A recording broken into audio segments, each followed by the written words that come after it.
Bismillah. Assalamualaikum warahmatullahi wabarakatuh. Kembali lagi di RYD 31 Media. Oke, Bre. Jadi pada video kali ini saya pengen mungkin sedikit ya rangkuman race Moto3 World Championship di sirkuit Lusail Qatar 2022. Kalau kita bicara pemenangnya adalah pembalap Italia yaitu Andrea Migno dengan Honda NSF 250 RW. Dan di posisi kedua ada pembalap Spanyol yaitu Sergio Garcia dengan gas-gas Aspartimnya. Dan di posisi ketiga ada pembalap Jepang yaitu Kaito Toba di Jeep Green Power ya dengan motor KTM. Nah sebenarnya sih kalau kita bicara jalannya race itu di lap-lap ke awal pembalap Jepang Ayumu Sasaki sangat kuat hingga mampu meninggalkan teman-temannya di kelas Moto3 ini. Jadi saya pas ngelihatnya Ayumu Sasaki kan di tim Husqvarna ya, di Steril Garda Husqvarna Max Team ya. Jadi timnya mantan pembalap MotoGP Max Biaggi. Dia langsung ngacir ke depan dan saya sih nggak heran. Jadi pas nonton tuh nggak heran, kenapa? Karena kalau pembalap Asia, pembalap Jepang minimal gitu ya, kalau di sirkuit Lusail Qatar itu mereka sangat hafal banget. Apalagi Ayuma Sasaki, Kaito Toba itu dan juga Dennis Oncu ya, itu yang pernah merasakan sirkuit Lusail Qatar zaman dulunya itu saat bertarung di Asia Talent Cup. Jadi kan ya seperti ini, kayak tadi kan mungkin di konten sebelum ini kita tonton tentang Asia Talent Cup, Veda Ega juara kan, podium, dan mereka berawal dari sana, Kaito Toba, Ayumu Sasaki, Dennis Oncu. Mereka berawal dari sana ya, Yamanaka juga itu berawal dari step Asia Talent Cup. Jadi mereka benar-benar bisa kuat banget dan hafal banget sebenarnya sama sirkuit ini. Jadi tadi saya sih berharapnya, wah Ayumu Sasaki nih gila, udah nge-push banget di depan dan dia nggak kekejar sama posisi 2, posisi 3 dan seterusnya ya. Saya pikir wah juara nih, juara nih, juara. Tapi ternyata motornya ada trouble dan dia harus balik ke pit alias nggak finish ya. Kaito Toba juga sempat terjadi insiden dengan Masia ya, jadi sebenarnya ini sempat ini juga, wah kayaknya bakal diinvestigasi dan Kaito Toba kayaknya bakal kena sanksi nih, kayaknya memang agak berani banget ya. Memang ya kalau balapan tuh harus begitu, harus berani masuk, nyolong masuk ke dalam ya kan, masuk duluan dan segala macam.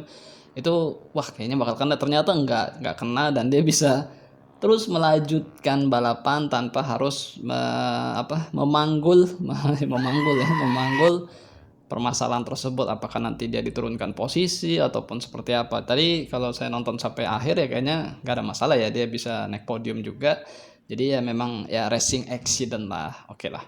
Sedangkan untuk pembalap rookie terdepan atau finishnya sangat baik yaitu Diogo Moreira, pembalap asal Brazil, finish di posisi ke-6 ya. Jadi Diogo ini kalau saya perhatikan sih ya, kalau di sosial media dia kayaknya dia cukup dekat juga dengan Marc Marquez, sering latihan bareng dan segala macam. Sepertinya referensi dia untuk berguru ke Marc Marquez.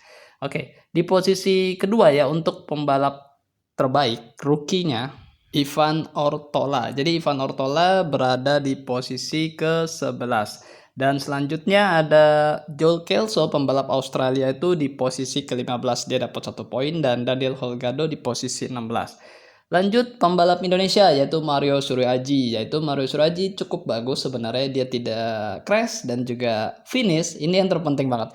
Start dari posisi ke-25 dan dia bisa finish di posisi ke-19. Ini buat saya sudah angkat jempol, buat saya pribadi ya, angkat jempol karena dia bisa mengikuti ritme tanpa di overtake dan dia bisa sempat saling overtake dengan Matteo Bertele, Elia Bartolini di posisi tersebut ya, di posisi 19, 20 dia sempat ngerangsek karena memang banyak pembalap yang out, crash dan segala macam, trouble, jadi dia bisa naik sampai di posisi 20, naik lagi terus ke 19 ketika Ayumu Sasaki harus balik ke pit. Dan overall buat saya pribadi udah cukup bagus ya Mario Suraji. Dia tinggal dipoles lagi. Tadi saya berharap Mario Suraji, aduh 4 pembalap lagi bisa posisi 15 tuh gitu kan. Maksudnya berharap yang di depan bakal out ataupun Mario Haji bisa overtake. Tapi kan ya kita harus melihat dari dalam kacamata bahwa Mario Suraji masih dalam kondisi kurang fit ya karena dia masih cedera. bisa kita katakan seperti itu. Jadi dia belum terlalu fit, yang namanya orang habis cedera kan, dan dia bisa finish, itu sudah cukup baik, tidak mengalami crash lagi, sudah cukup baik. Dan sempat dia saling overtake dengan Matteo Bertelli untuk 18, itu saya juga cukup menarik lah ya. Tapi ya sayangnya kalau di posisi dasar itu kan nggak bisa tersorot kamera, ini yang ya kita maklumin lah. Kalau Grand Prix itu memang seperti itu. Jadi kalau posisi 20 ke bawah ya nggak akan disorot kalau memang nggak ada aksi-aksi yang cukup berbahaya ataupun nyeleneh dan crash lah. Oke lah, mungkin video singkat aja. Terima kasih buat kalian semua yang telah menunggu mungkin channel ini, konten-konten di sini.